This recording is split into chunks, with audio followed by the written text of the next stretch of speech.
আমি বাংলাদেশে ইনশাল্লাহ আসবোই, অবশ্যই আমি আসবো। আর তাদের মৃত্যুদণ্ড, তাদের ফাঁসির দড়ি কত শক্ত বা কত বুলেট আছে সেটা নিশ্চয়ই যাচাই করব। ঘটনাচক্রে আমাকে দেশ ছেড়ে আসতে হয়েছে, সেটা আমি জানতাম না যে আমি দেশ ছেড়ে আসছি। আমি জানি আমি টুকি পাওয়া যাচ্ছি, যাও আমি জানি আমাকে মৃত্যুদণ্ড দেওয়া হয়েছে। আমাদের নেতা খুব মন খারাপ। আমি একটা কথা বলবো যে মন খারাপ করার কিছু নেই, রাজনীতিতে এরকম সময় আসে। আর ওরা কারা যে মৃত্যুদণ্ড দেয়? ওরা তো অবৈধভাবে ক্ষমতা দখলকারী। একটা কথা মনে রাখতে হবে, যেটা বাস্তব, সেটা হলো যারা অবৈধভাবে সন্ত্রাসী, জঙ্গি এবং খুনি এদেরকে সঙ্গে নিয়ে যারা ক্ষমতা দখল করে, অর্থাৎ সন্ত্রাসের উপর নির্ভরশীল হয়ে যারা ক্ষমতা দখল করে, এরা কিন্তু সবসময় নিজেরাই ভীত থাকে। কিন্তু তারা অন্যকে ভয় দিয়ে, মানে বলতে গেলে ভয়ের রাজত্ব কায়েম করে, একটা ভীত সন্ত্রস্ত অবস্থা সৃষ্টি করে তারা তাদের ক্ষমতাকে ধরে রাখার চেষ্টা করে। কারণ তারা মনে করে তাদের জনসমর্থন নাই, একটা চক্রান্তের মধ্য দিয়ে আসে, ষড়যন্ত্র করে আসে, অবৈধ অর্থ বেরিয়ে আসে। সে কারণেই এরা একটা ভীতিকর পরিস্থিতির সৃষ্টি করে, কারণ এদের মনের ভিতরে ভয় থাকে, দুর্বলতা থাকে। সেই জন্য বাইরে সেটা ওইভাবেই প্রকাশ করে যে তারা সকলের উপর একটা মানে ভয় ভীতি দিয়ে তারপর তারা ক্ষমতাকে মনে করে যে এটাই টিকে থাকার একমাত্র উপায়।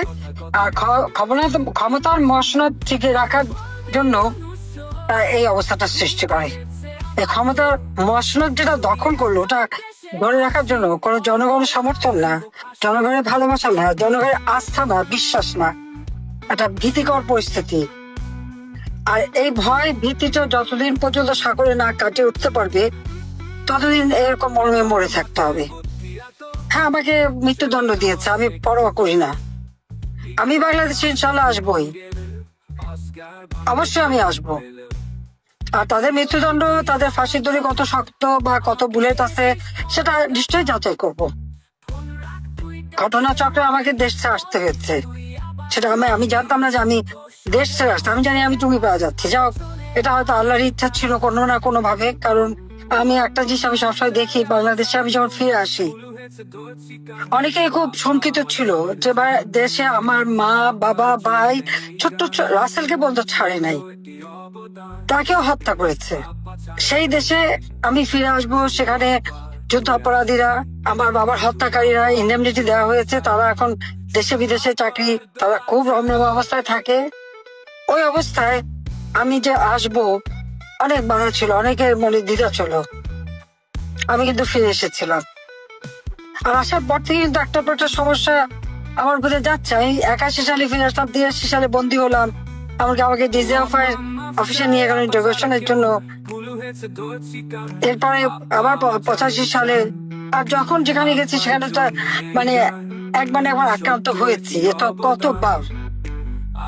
কিন্তু হ্যাঁ, আমি বেঁচে গেছি, আমি বারবার বেঁচে গেছি।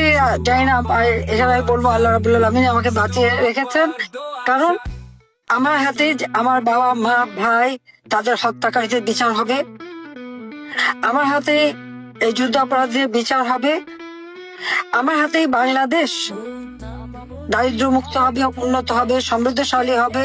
চিফ প্রসিকিউটর যে কথাগুলি বললো, আমি আগুন দিয়েছি, আমি মেট্রো রেল, বিটিভি সব ভবন নাকি আমি আগুন দিয়েছি, অথচ তাদের লোকরা নিজেরা যেখানে স্বীকার করছে, অপরাধীরা নিজেরাই স্বীকার করছে।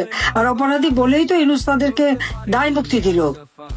কিন্তু মামলা আমাদের আওয়ামী লীগের সকল নেতাকর্মীর বিরুদ্ধে, বলে দিল 1400 লোক হত্যা হয়েছে। তা আওয়ামী লীগের তো আমার মনে হয় প্রায় 8-10 হাজার লোক, আমরা তাদের কোনো খবরই জানি না, কত মানুষকে মেরে গুম করে ফেলেছে। 1 মাসের মধ্যে প্রায় 300-400 হত্যাকাণ্ড ঘটেছে। এই হত্যাকাণ্ড কারা ঘটাচ্ছে? এটা তো ইউনূসের পেটোয়া বাহিনী, তাই তো হত্যাকাণ্ড ঘটাচ্ছে একের পর এক।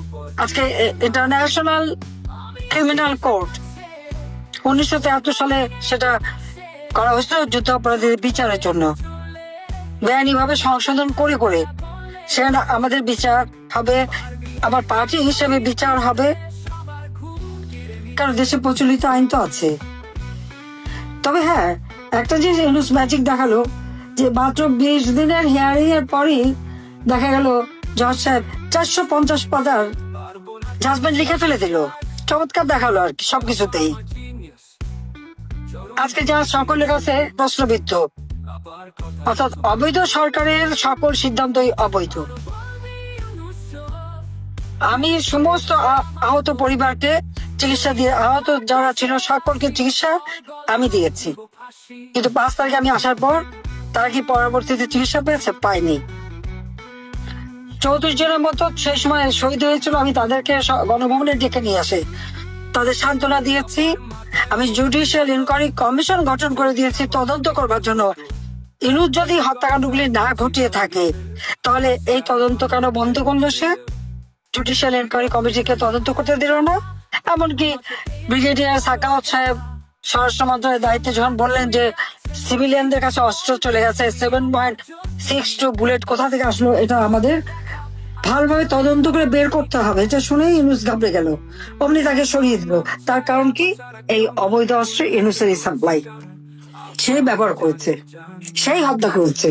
এই হত্যার জন্য দায়ী ডক্টর মোহাম্মদ ইউনুস এবং তার ওই এখন যারা এনসিপি হয়েছে, সেই সাথে জামাত, বিএনপি, শিবির, তারা আওয়ামী লীগের তৃণমূল পর্যন্ত সমস্ত নেতা কর্মীর ডাটাবেস করে প্রত্যেকের উপরে হামলা এবং অর্থনৈতিকভাবে সবাইকে পঙ্গু করে দিচ্ছে। এবং এই অর্থনীতি পঙ্গু করতে যে আজকে সারা দেশের অর্থনীতি কোথায় গেছে? কোনো বিনিয়োগ নাই, অর্থনীতি কোনো কর্মচাঞ্চল্য নাই, ঋণের বোঝা এখন দিন দিন বেড়ে যাচ্ছে, প্রত্যেকটা মানুষের মাথায় ঋণের বোঝা বাড়ছে। এখন সেই আতিলরা কোথায়?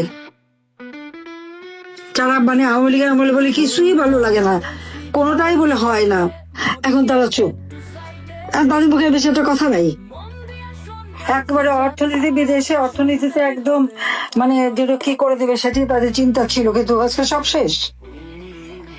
আমি 18ই জুলাই জুডিশিয়াল ইনকোয়ারি কমিশন গঠন করেছি।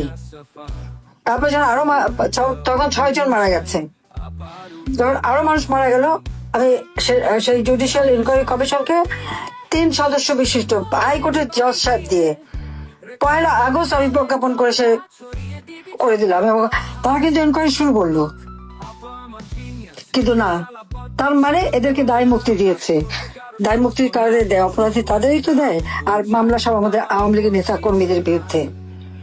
আর মৃত্যুদণ্ড দিয়ে ভেবেছে ভয়ে ভীত হয়ে পড়বো, সেটা না। আমার তো মৃত্যু পরোয়ানা সেই 15 আগস্ট থেকেই। তা আমি বলবো 71 সালে তো পাকিস্তানের যাতে বন্দী ছিলাম, কিন্তু আমি বেঁচে গেছি, আমি দেশের উন্নতি করেছি, আমি আওয়ামী লীগ সংগঠনকে শক্তিশালী করেছি। বাংলাদেশের এখন সবচেয়ে শক্তিশালী সংগঠন আওয়ামী লীগ। এই জন্য তো আওয়ামী লীগের তারা নিষিদ্ধ করেছে। আর ইউনুস তো মিথ্যা কথা বলে, বিদেশে যে বলো না নিষিদ্ধ করিনি তো, স্থগিত করেছি। আর সেদিন আবার বলে দিল কি আওয়ামী লীগ নিষিদ্ধ, নির্বাচন করতে পারবে না। কারণ জানিস আওয়ামী লীগ নির্বাচন করলে পরে আওয়ামী লীগই জিতবে, কারণ জনগণের যতই আমার বিরুদ্ধে মিথ্যা অপপ্রচার চালক, বাংলাদেশের মানুষ তা বিশ্বাস করে না। ভোটের সময় তারা আওয়ামী লীগকে ভোট দেবে, কারণ জানে একমাত্র আওয়ামী লীগ আসে এদেশকে উন্নত করতে পারবে, তাদের জীবনে শান্তি নিরাপত্তা দিতে পারবে, তাদের জীবনের আস্থার ঠিকানা একমাত্র আওয়ামী লীগ। কাজে আওয়ামী লীগের সকল নেতাকর্মী যে যেখানে আছে ঐক্যবদ্ধ হতে হবে। আর এই ভয় ডর কাটিয়ে উঠে জনগণকে সাথে নিয়ে সকলকে প্রতিরোধ করে তুলতে হবে।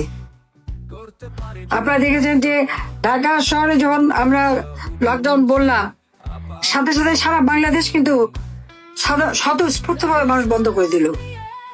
কিন্তু আমি চাই না যে আমরা এভাবে বন্ধ করে আমার রিক্সাওয়ালা, দিনমজুর, খেটে খাওয়া মানুষগুলি কষ্ট পাক।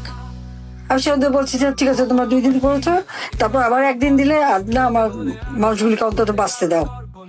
তাদের জন্যই তো আমার রাজনীতি, তাদের জন্যই তো রাজনীতি। তবে আন্দোলন আমাদের চালিয়ে যেতে হবে, প্রত্যেক উপজেলায় মিছিল করতে হবে, ওই ভয় ভীতি কাটিয়ে তুলে মব সন্ত্রাস যারা করতে আসবে তাদেরও শিক্ষা দিয়ে দিতে হবে। কাজে আমি বলবো যে প্রত্যেক উপজেলায় সকলকে এক হয়ে জনগণকে সাথে নিয়ে, যারা আজকে কষ্টের মধ্যে আছে, আবার কৃষক, শ্রমিক, মেহনতি মানুষ, তাদেরকে সবাইকে সাথে দিয়ে প্রতিবাদ করতে হবে, সমাবেশ মিছিল করতে হবে, প্রতিরোধ গড়ে তুলতে হবে। সাথে সাথে আমাদের পিছনে লোক থাকবে। কেউ যদি আমার নেতাকর্মীদেরকে আবার হাত দিতে আসে, তাহলে তাদের উপযুক্ত শিক্ষা দিয়ে দিতে হবে। সমস্ত সন্ত্রাসীদের দেশ হয়ে গেছে, আর ওই জঙ্গিরাই এখন ক্ষমতা চালাচ্ছে। আর আমি একটাই বলবো, আল্লাহ জীবন দিয়েছে, আল্লাহ জীবন নেয়ার মালিক আল্লাহ। আর আমি আমার জীবনটাও সবসময় খরচের খাতায় ছিল। আমি যখন বাংলাদেশে প্রতিদিনই ভাবতাম, সকালে উঠে ভাবতাম যে না, আমি একটা দিন পেলাম। এখন আমার দৃঢ় বিশ্বাস যে এই ইউনূস এবং তার যত অপকর্ম বা এই জঙ্গি সন্ত্রাসীদের হাত থেকে আমাদের দেশকে মুক্ত করতে হবে, এবং সেদিন বেশি দূরে না। আর আমি অবশ্যই আসবো। অনেকে মনে করছে আমি আসবো না, কেন আসবো না? সময় হলে ঠিকই আসবো। হ্যাঁ, আল্লাহ যেমন আমাকে নিয়েও আসছেন, একদিন সময় হবে আমি আবার ফিরবো, দেশকে উন্নত করব, দেশের হারানো গৌরব আবার ফিরে আসবে। কাজে সবাই ভালো থাকেন, সুস্থ থাকেন, এবং মনের জোর নিয়ে, জনগণের শক্তি বড় শক্তি, এই শক্তি দিয়ে ওদেরকে প্রতিহত করেন। আমি যেখানেই থাকি আছি, বাংলাদেশের মানুষের সাথেই আছি। আর যাদের এভাবে ঘর বাড়ি গেছে, আপনজন হারিয়েছেন, তাদের প্রতি আমার সহানুভূতি জানাই। আর ইনশাল্লাহ একদিন আবার সবকিছু হবে। হ্যাঁ, আজকে একটা কষ্টে 15টা বছর 7 মাস তো একটানা আওয়ামী লীগ দেশে ক্ষমতায় থেকে দেশের মানুষের জীবনের শান্তি নিরাপত্তা দিয়েছিল। তারপরেও মানুষ কেন বিভ্রান্ত হলো আমি জানি না, সেটা আমার একটা প্রশ্ন। এখানেই আমার কষ্ট, যে এত কষ্ট যাদের জন্য করলাম, তারাই চাইলো না যে আমি থাকি। তা কাদের জন্য করলাম? লুটপাট, চাঁদাবাজি, মাস্তানি, কমিশন খাওয়া, এটা তো এখন একেবারে মানে সবকিছুর জন্য পরিষ্কার। বৈষম্যহীন বাংলাদেশ গড়বে, কোটা থাকতে পারবে না। এখন আর কোটা লাগে না। পিএসসি পরীক্ষা, পাবলিক সার্ভিস কমিশনের যে পরীক্ষা হয়েছে, সেখানে এমনকি একেবারে নিরীহ যারা কোনো দল করে না, সেই ছেলে মেয়েগুলিও চান্স পায়নি, তাদেরও বাদ দিয়ে দিয়েছে। ওখানে সমস্ত জঙ্গিদের ঢুকানো হচ্ছে। দুইটা পিএসসি পরীক্ষায় সব জঙ্গিদের ঢুকানো হচ্ছে। তো বৈষম্যহীন না বৈষম্য করার জন্য তারা এই আন্দোলন করলো, সেটাই আমার প্রশ্ন। এখন জঙ্গিরাই আসবে সবকিছুতে। তবে এরকম তারিখ যেও করছিল, তাকে 5টা বছর ধরে সব 4 বছর ক্ষমতায় ছিল, সব বিএনপি ঢুকিয়েছিল। কিন্তু ভয় এখানে যে জামাত, ওই হিজবুত তাহরির থেকে শুরু করে যতগুলি জঙ্গি সংগঠন, এরা তো আবার ওয়েল ট্রেন্ড, পাকিস্তানের মাদ্রাসা থেকে সব ট্রেনিং নিয়ে আসছে, তাদেরকে দিচ্ছে চাকরিতে, তাদের পুলিশে, তাদের এবং আর্মির যে এতগুলি অফিসারের বিরুদ্ধে মামলা দিয়েছে, এখানেও তাদের ঢুকাবে। তবে আবারও বলবো, জনগণের শক্তি বড় শক্তি। কাজে আজকে সবাইকে আবার ঐক্যবদ্ধ হওয়ার আহ্বান জানিয়ে আবার শেষ করছি। ভালো থাকেন, সুস্থ থাকেন। জয় বাংলা, জয় বঙ্গবন্ধু, বাংলাদেশ চিরজীবী হোক। খোদা হাফেজ।